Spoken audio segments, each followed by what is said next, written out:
Hello friends, स्वागत है आप सभी का आपके अपने यूट्यूब चैनल लर्निंग नीट पर। और जैसा कि आपको पता है, डेली सुबह 10 बजे की क्लास होती है आपकी लैंग्वेज क्लास। देखते हैं हम यहाँ पे तीनों लैंग्वेज यानी कि हिंदी, इंग्लिश और संस्कृत तीनों देखते हैं एक साथ। उसकी एक अच्छी खासी प्रैक्टिस आपको यहाँ पे मिल जाती है। एग्जाम तक ये कंटिन्यू भी रहेगी क्योंकि सुपर टेट में 40 नंबर का वेटेज होता है, प्लस पॉइंट बनता है क्योंकि लैंग्वेज एक ऐसी चीज़ है जो आपने बचपन से पढ़ी है।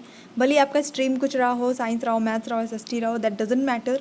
लैंग्वेज जो आपका मेरिट जो है वो हाई कराएगी, इसलिए इस पर फोकस करना ज़रूरी है। तो चलिए स्टार्ट करेंगे सेशन बिना टाइम वेस्ट किए। जितने भी लोग जुड़ चुके हैं, ओके, लाइव रिप्लाई करने के लिए रेडी हो जाइए।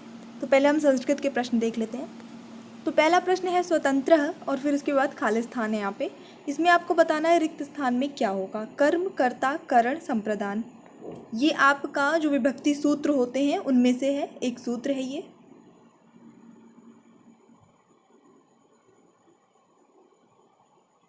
तो यहाँ पे जो सही उत्तर होता है वो होता है स्वतंत्र कर्ता। ठीक है, तो ये आपका प्रथमा विभक्ति जो होती है, कर्ता कारक जो होता है, वही उसी का ये सूत्र है, स्वतंत्र कर्ता। ठीक है, सही उत्तर हो जाता है।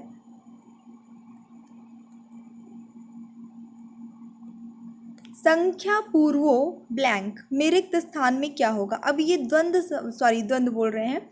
ये आपका समास का जो है वो सूत्र है। कौन से समास का ये आपको बताना है। द्वंद्व बाय मिस्टेक मेरे मुंह से निकला है। देखिए, द्विगु, द्वंद्व, तत्पुरुष, अव्ययी भाव।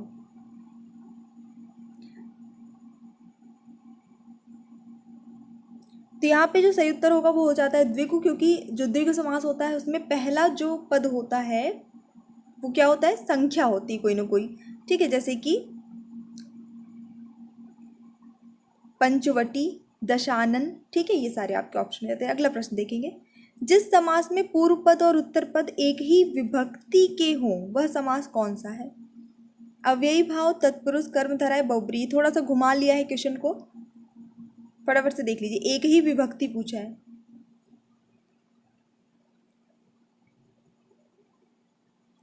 तो यहाँ पे जो सही उत्तर होता है आपका ऑप्शन नंबर सी हो जाता है, कर्मधारय समास होता है। अगला प्रश्न देखते हैं इसी के साथ। जलमुच, इसका पुल्लिंग शब्द का द्वितीय विभक्ति बहुवचन का रूप क्या बनेगा।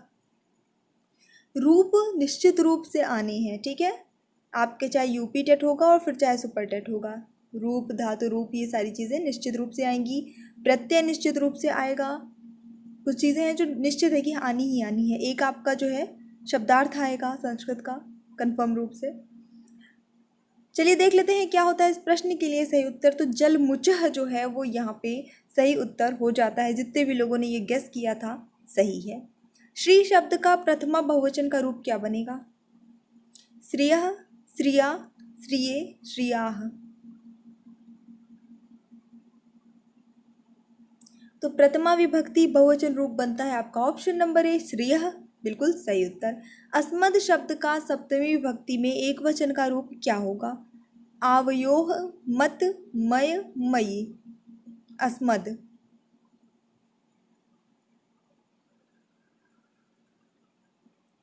और उत्तर सही होता है इस प्रश्न के लिए आपका ऑप्शन नंबर डी, मई। ये आपके जो शब्द रूप होते हैं, संज्ञा शब्द होते हैं, उसके शब्द रूप से ज़्यादा कठिन होता है सर्वनाम शब्द के जो शब्द रूप होते हैं। ठीक है, और पूछा जाता है यूपी टेट में तो निश्चित रूप से पूछा जाता है, सुपर टेट में देखा जाएगा, पूछा जा सकता है, तो इसलिए आप प्रिपेयर रखी रहिएगा। युष्मत शब्द का सप्तमी एक वचन का रूप क्या होगा। तव, त्वयि, युवयोः, त्वत्।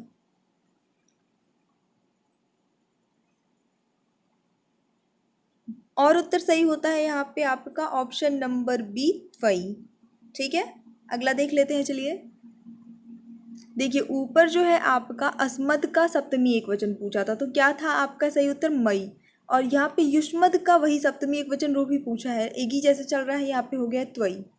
ठीक है, चतुष्शत किस संख्या को दर्शाता है आपको बताना है इनमें से। 40, 44, 400 या 4000।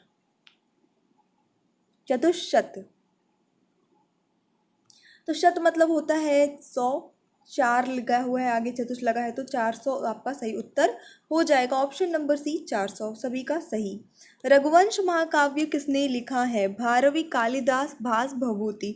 संस्कृत साहित्य में भी ये प्रश्न है आपका, जीके में भी ये प्रश्न रहेगा। ठीक है, जीके के अंतर्गत भी ये सारी चीज़ें आ जाती हैं, पुस्तक और उनके नाम, लेखकों के नाम आई मीन।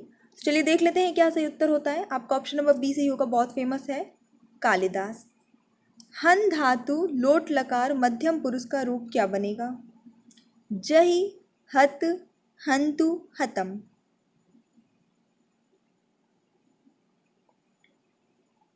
तुक्का ही मार दीजिए, सही हो सकता है, ठीक है। तो यहाँ पे जो सही उत्तर होता है इस प्रश्न के लिए वो होता है आपका ऑप्शन नंबर ए, जही हो जाता है।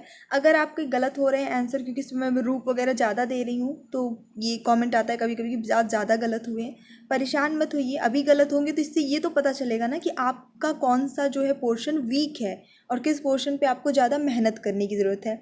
अब दो चीज़ होती है, मैं थोड़ा सा 1 मिनट का टाइम लूँगी आपका। तो एक चीज़ होती है बेवकूफ़ बनाने वाली चीज़, मैं इजी इजी क्वेश्चंस लेकर आऊँ, आप कर लें, आप अपने आप में बहुत कॉन्फिडेंट हो जाएंगे कि मुझसे तो सब आता है। आप मेहनत नहीं करेंगे ज़्यादा, बस वही जो जो आती है वही वही चीज़ें देख लेंगे। और एग्ज़ाम में क्या होगा, एग्ज़ाम में तो मेरे मन से आएगा नहीं प्रश्न, है ना।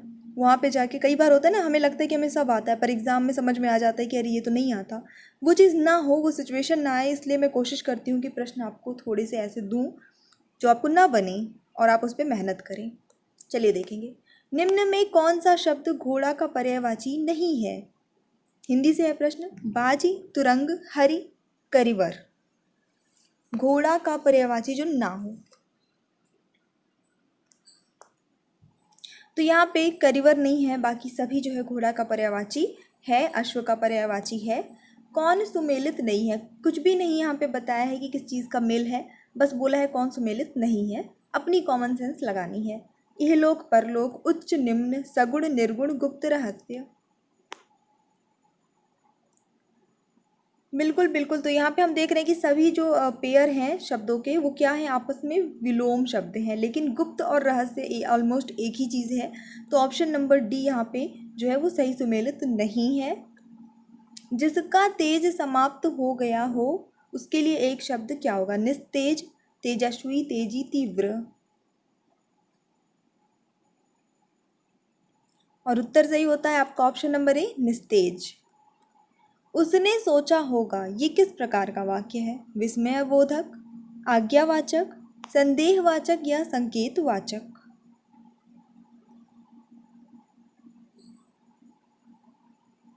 और उत्तर सही होता है इस प्रश्न के लिए आपका संदेहवाचक। मतलब उसने सोचा होगा, सोचा है कि नहीं हमें कंफर्म तो नहीं है, एक डाउट है, हो सकता है उसने सोचा होगा, आई डोंट नो। तो यहाँ पे क्या है, संदेह वाली फीलिंग आ रही है, तो ऑप्शन नंबर क्या सही हो जाएगा? सी, संदेहवाचक, बिल्कुल सही। आग में घी डालना, इस मुहावरे का अर्थ क्या है? क्रोध को और बढ़ाना, पूजा करना, हवन करना या घर जलाना? क्रोध को बढ़ाना वही चीज़ हो जाती है, बहुत ज़्यादा यूज़ होने वाला ये मुहावरा है ना, क्रोध को बढ़ाना। निम्नलिखित में से कौन सागर का पर्याय है? जनार्दन, अपगा, अर्णव, मुकुंद। सागर यानी समुद्र। तो यहाँ पे सागर का पर्याय है अर्णव, तो करेक्ट आंसर आपका हो जाएगा ऑप्शन नंबर सी। किन वर्णों को अर्धस्वर कहा जाता है? तो यहाँ पे 4 ऑप्शन दिए, फटाफट से देख लीजिए कौन से वर्ण है जिनको अर्धस्वर कहा जाता है। जैसे इंग्लिश में आपके सेमी वॉवल होते हैं, वैसे हिंदी में भी आपके अर्धस्वर होते हैं।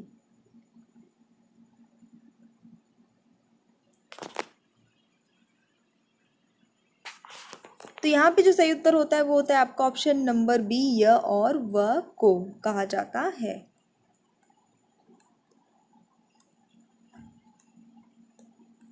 इंग्लिश में भी आपका रहता है ना, वाई डब्ल्यू, ये सब अर्धस्वर कहलाते हैं, आई मीन सेमी वॉवल कहलाते हैं। 11 वर्ष का समय, ये शीर्षक कहानी की रचना किसने की है? चंद्रधर शर्मा गुलेरी जी ने, प्रेमचंद जी ने, रामचंद्र शुक्ल जी ने या जयशंकर प्रसाद जी ने?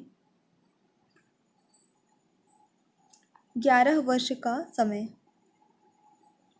और उत्तर सही हो जाता है आपका option number C, Ramchandra Shukla ji ने। शोक विकल सब रोवहि रानी, रूपशील बल तेज बखानी, करहि विलाप अनेक प्रकारा, परहि भूमि तल बारहि बारा। इसमें कौन सा रस है ये बताना है। शांत रस है, भक्ति रस है, करुण रस है या फिर वीर रस है? तो इस पंक्तियों में वही शोक की बात, शोक विलाप, इन्हीं सब की बात हो रही है, ज़्यादा दिमाग लगाने की ज़रूरत ही नहीं हो जाती है। आपका करुण रस यहाँ पे सही उत्तर हो जाएगा। चलिए इसी के साथ देख लेते हैं अगला प्रश्न। इनमें से किस शब्द में कर्मधारय समास नहीं है? जिसमें नहीं है वो बताना है। भारतवासी, परमेश्वर, महाजन, पीताम्बर। एक छोटी सी रिक्वेस्ट है, प्लीज़ वीडियो को लाइक कर दीजिएगा। आपके लाइक से मोटिवेशन बहुत मिलता है। कमेंट्स बहुत ज़्यादा मैटर करते हैं। मैं सारे कमेंट्स चाहे एक दिन बाद ही उसको रीड करूँ, हर्ट करूँ, लेकिन करती ज़रूर हूँ। तो प्लीज़ कर दिया करिए। और चैनल पे अगर आप न्यू हैं तो सब्सक्राइब कर लीजिए। बाकी 1,500 से भी ज़्यादा वीडियो अवेलेबल है आपके एग्ज़ाम के लिए। सबकी प्लेलिस्ट बनी है, लिंक डिस्क्रिप्शन बॉक्स में, वहाँ से आप चेक कर लीजिए। पूरी हेल्प है जितनी भी, और जो भी हेल्प अगर आपको और चाहिए तो आप कमेंट कर दीजिएगा। तो चलिए देख लेते हैं यहाँ पे सही आंसर क्या होता है। भारतवासी, भारत के वासी, तो ये तत्पुरुष समास हो जाएगा ना, तो ये कर्मधारय समास नहीं है। चलिए आ जाते हैं इंग्लिश पे, भागना नहीं है इससे, ठीक है, करना है, कोशिश करते करते हो जाएगा। They were carrying the injured player off the field. इसको आपको क्या करना है, एक्टिव वॉइस में चेंज करना है। ये ऑलरेडी पैसिव वॉइस में है, एक्टिव वॉइस में चेंज करिए। They were carrying the injured player off the field, यानी कि वो लोग जो घायल खिलाड़ी है उसको मैदान से बाहर ले जा रहे थे।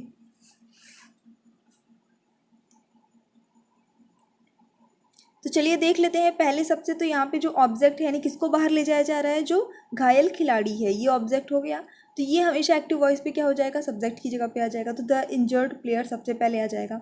और क्योंकि द इंजर्ड प्लेयर, उसको वर लगा है, हमें समझ में आ रहा है पास्ट टेंस की बात है, और आईएनजी फॉर्म लगी है, यानी कि पैसिव में भी अगर आईएनजी फॉर्म लगी है तो इसका सीधा सीधा से मतलब है कि हमें एक्टिव में बीइंग लगाना है। वॉज लगाएंगे पहली बात, तो यहाँ हेड वाला ऑप्शन हमारा कट हो गया, वॉज आ गया। उसके बाद हमें बीइंग लगाना है, हमें पता है आईएनजी लगा है तो बीइंग लगा होना चाहिए, ये हमने लगा दिया। बाकी किसी में ऐसा लगा नहीं है। फिर carried of the field, of carried जो है ये आपका वर्ब आ गया, और उसके बाद off the field as it is आ गया, क्योंकि off the field other word है। मैंने जब टेंस पढ़ाया था तो ये चीज़ें मैंने आपको एक्सप्लेन की थी, सब्जेक्ट है क्या और ऑब्जेक्ट क्या होता है, और कुछ अदर वर्ड्स होते हैं सेंटेंस में। ज़रूरी नहीं है कि अदर वर्ड्स हो ही सारे सेंटेंस में, पर जिसमें रहेंगे तो उसमें आपको लास्ट में उसे लगा देना है। एक अच्छी ट्रिक बताती हूँ। अदर वर्ड जो आपको पहले देख लीजिए कि अदर वर्ड होता क्या है क्या, उसको अलग रख लीजिए, फिर पूरा सेंटेंस अपना सॉल्व कर लीजिए, और उसके बाद अदर वर्ड जो है उसे एज इट इज़ उठा के रख दीजिए। थोड़ी चेंजेस अगर किसी में होनी, जैसे हियर का देयर होना है, ठीक है, लास्ट नाइट का प्रीवियस नाइट होना है, ठीक है, इस तरह से। चलिए देखेंगे next. Narration. Pawan said to me, if I hear any news I will phone you. मतलब पवन ने मुझसे कहा कि अगर मैं कोई न्यूज़ सुनता हूँ तो मैं तुम्हें फ़ोन करूँगा, ठीक है। चेंज करना है इनडायरेक्ट में। सबसे पहले क्योंकि पवन ने मुझसे कहा है तो पवन टोल्ड मी हो जाएगा, पवन टोल्ड मी सब में आ गया। उसके बाद पवन मुझसे कहा कि लगाएंगे तो दैट आ जाएगा, ये दो वाले एलिमिनेट हो गए। उसके बाद क्या उसने कहा कि अगर, जब इनडायरेक्टली बोल रही हूँ कि अगर वो न्यूज़ सुनता है, तो मतलब वह न्यूज़ सुनता है, मैं नहीं सुनूंगी, वो सुनेगा तो मुझे बताएगा, मुझे फ़ोन करेगा। तो if he heard any news, if he heard, यहाँ पे क्या है, इफ़ आई है।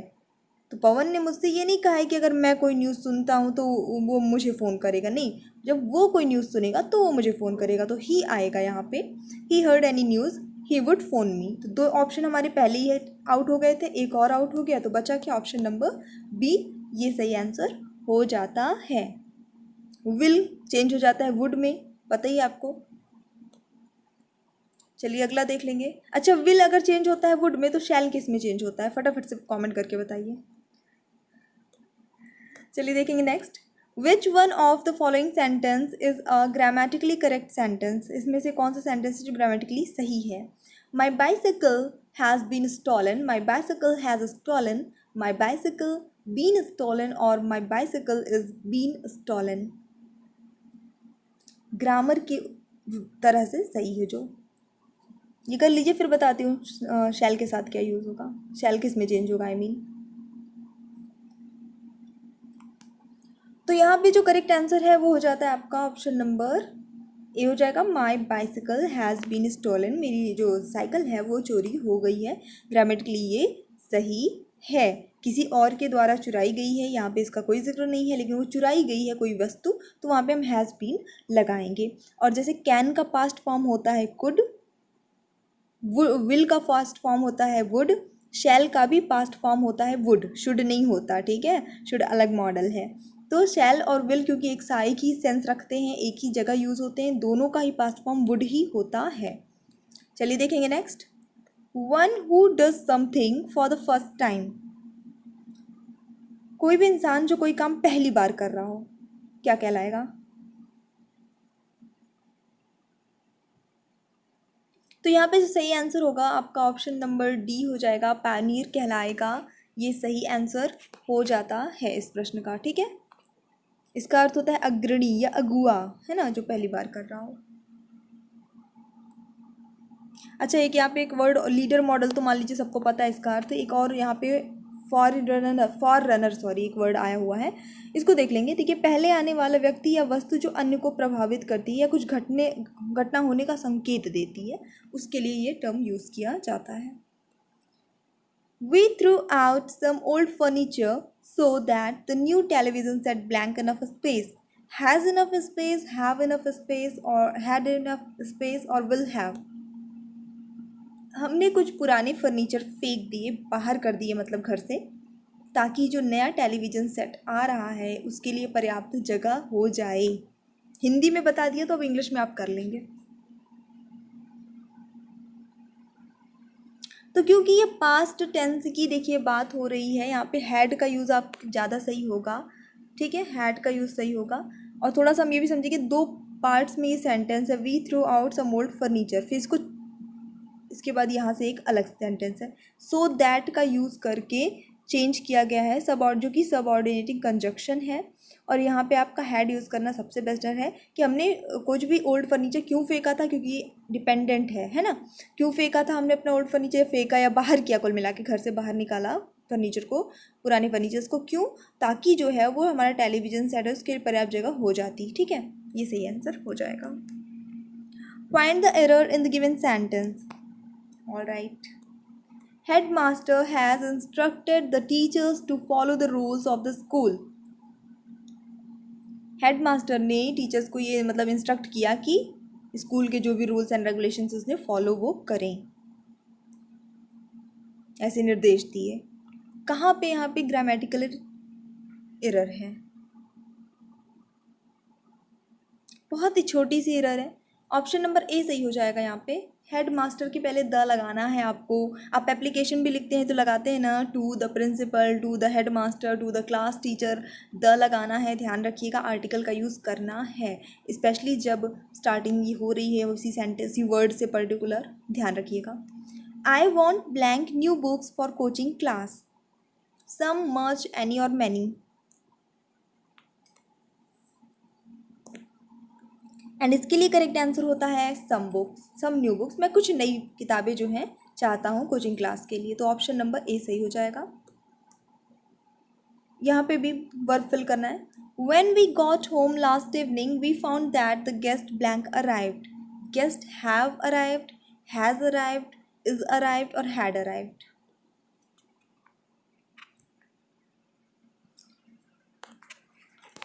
देखिए, पास्ट टेंस की बात हो रही है ना। जब रात को हम घर पहुँचे तो हमने देखा कि जो है मेहमान आ चुके थे, पहुँच चुके थे। पास्ट टेंस की बात हो रही है, चुका था, चुकी थे, चुके थे। कौन सा टेंस? Past perfect tense. उसकी हेल्पिंग वर्ब हैड, तो क्या आएगा यहाँ पे आपका ऑप्शन नंबर डी, हैड आ जाएगा सीधे सीधे। कोई यहाँ पे कुछ भी सोचने समझने की भी ज़रूरत नहीं है। ओके, अब यहाँ पे आपको बताना है अपोजिट यानी एंटोनिम डिमोलिश का।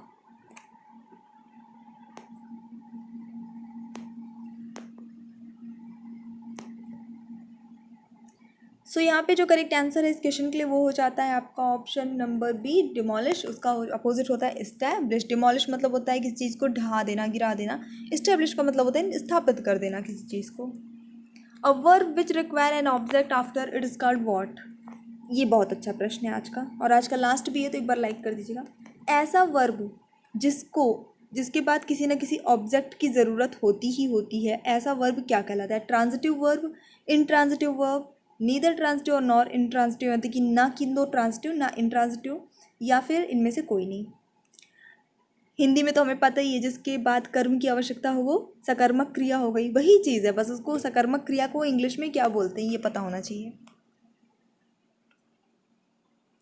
तो यहाँ पे जो करेक्ट आंसर है वो हो जाता है आपका ऑप्शन नंबर 8, ट्रांजिटिव वर्ब, सकर्मक क्रिया, और इंट्रांजिटिव उसी का उल्टा यानी अकर्मक क्रिया। ठीक है, तो ये आज का छोटा सा सेशन था, मुझे पूरी उम्मीद है आपको अच्छा लगा होगा। प्लीज़ लाइक कर दीजिएगा, शेयर कर दीजिएगा, चैनल पे न्यू है तो सब्सक्राइब कर लीजिएगा। So thanks for watching, keep studying and bye bye.